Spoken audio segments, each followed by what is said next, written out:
ये crime scene है, मतलब जहां अपराध हुआ, वो अपराध जिसने एक पूरे स्टेट को खौफजदा कर दिया है। और इस जुर्म की कहानी शुरू होती है केरल की राजधानी तिरुवनंतपुरम के वेंजारामूडु पुलिस स्टेशन से। 24 फरवरी की देर शाम 23 साल का अफ़ान इस पुलिस स्टेशन में पहुंचता है। थाने में पुलिस कर्मियों के सामने अफ़ान ने जो खुलासा किया उसे सुनकर पुलिस कर्मियों के कान खड़े हो गए।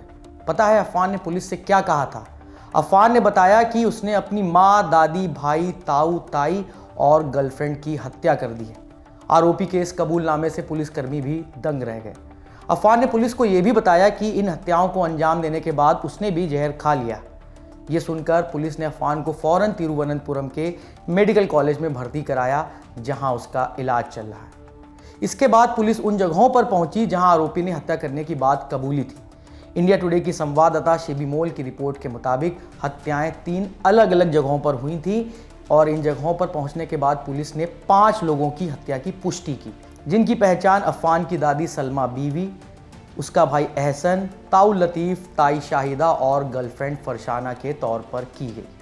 पुलिस को शुरुआती जांच में यह भी पता चला है कि सभी मृतकों के सर पर गंभीर चोटों के निशान हैं और इन हत्याओं को अंजाम देने के लिए अफ़ान ने हथौड़े का इस्तेमाल किया था। इंडिया टुडे की संवाददाता शेबी मोल की रिपोर्ट के मुताबिक अफ़ान ने थाने में 6 लोगों की हत्या की बात कबूली थी, जिसमें उसकी मां भी शामिल थी। कथित तौर पर अफ़ान का यह दावा सच भी साबित हो सकता था, लेकिन अफ़ान की मां ने बुरी तरह घायल होने के बाद भी दम नहीं तोड़ा। अब वो अस्पताल में ज़िंदगी और मौत की जंग लड़ रही हैं। अफ़ान के पड़ोसी नज़रुद्दीन बताते हैं कि मैं घर के बाहर बैठा था। मैंने देखा कि 3-4 पुलिसकर्मी उनके घर के गेट का ताला तोड़ने की कोशिश कर रहे थे। ताला तोड़ने के बाद पुलिस हॉल में घुसी, जहां अफ़ान का छोटा भाई खून से लथपथ पड़ा था। उसकी मां अंदर वाले कमरे में बंद थी।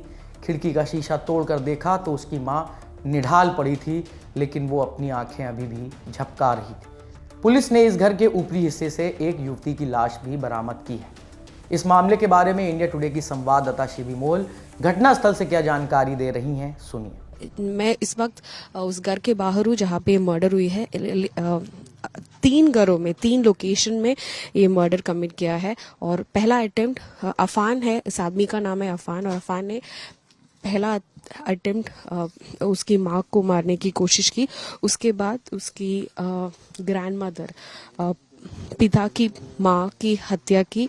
उसके बाद उसकी पापा की बड़े भाई और उनकी पत्नी, इन दोनों का हत्या की। उसके बाद वापस आके उनके घर में उसकी गर्लफ्रेंड और उसकी छोटे भाई है 13 ईयर ओल्ड छोटे भाई है, इन दोनों की हत्या की। इसके बाद पुलिस स्टेशन जाके कन्फेस किया था और उसने ये भी कहा था कि ये मर्डर कमिट करने के बाद उसने पॉइजन खा लिया था, पॉइजन कंज्यूम किया था और उसको भी अभी ट्रीटमेंट के लिए पुलिस ने मेडिकल कॉलेज में शिफ्ट किया है। उसकी माँ की कंडीशन बहुत क्रिटिकल है, बहुत सीरियस है और उसका क्वेश्चनिंग अभी पूरी तरह से कंप्लीट नहीं किया है, क्योंकि वो भी अभी ट्रीटमेंट पे है, मेडिकल कॉलेज हॉस्पिटल में है। और पुलिस का इन प्राइमरी असम्पशन है कि ये एक फाइनेंशियल क्राइसिस की वजह से कमिट किया था, लेकिन बहुत ब्रूटली ये हत्या की है। तो क्या कुछ साइकोलॉजिकल प्रॉब्लम्स थी, क्या एग्जैक्ट रीजन है, इसके बारे में भी अभी पुलिस इंट्रोगेशन कर रही है। फिलवक्त अफ़ान के घर के बाहर पुलिस का तगड़ा पहरा है। आसपास के लोग भी घटना से स्तब्ध हैं, लेकिन अफ़ान के पड़ोसी और रिश्तेदारों को यकीन नहीं हो रहा कि उसने अपने परिवार के इतने सदस्यों की हत्या की होगी। अब पुलिस इस मामले की गहराई से जांच कर हत्या के कारणों की वजह जानने में जुटी है। शुरुआती जांच में पुलिस को अफ़ान के नशीले पदार्थों का इस्तेमाल करने के सबूत मिले हैं। दूसरी तरफ पुलिस ये भी कह रही है कि उन्हें अफ़ान के मृतक ताऊ के घर पर सेंधमारी के निशान भी मिले। 23 साल के एक लड़के ने अपने ही परिवार के लोगों को मौत के घाट क्यों उतारा, इसकी पुख्ता वजह गहरी जांच के बाद ही सामने आ पाएगी। कैमरे के पीछे हैं जतिन, मैं हूं नीरज और आप देखते रहिए दी लल्लन टॉक।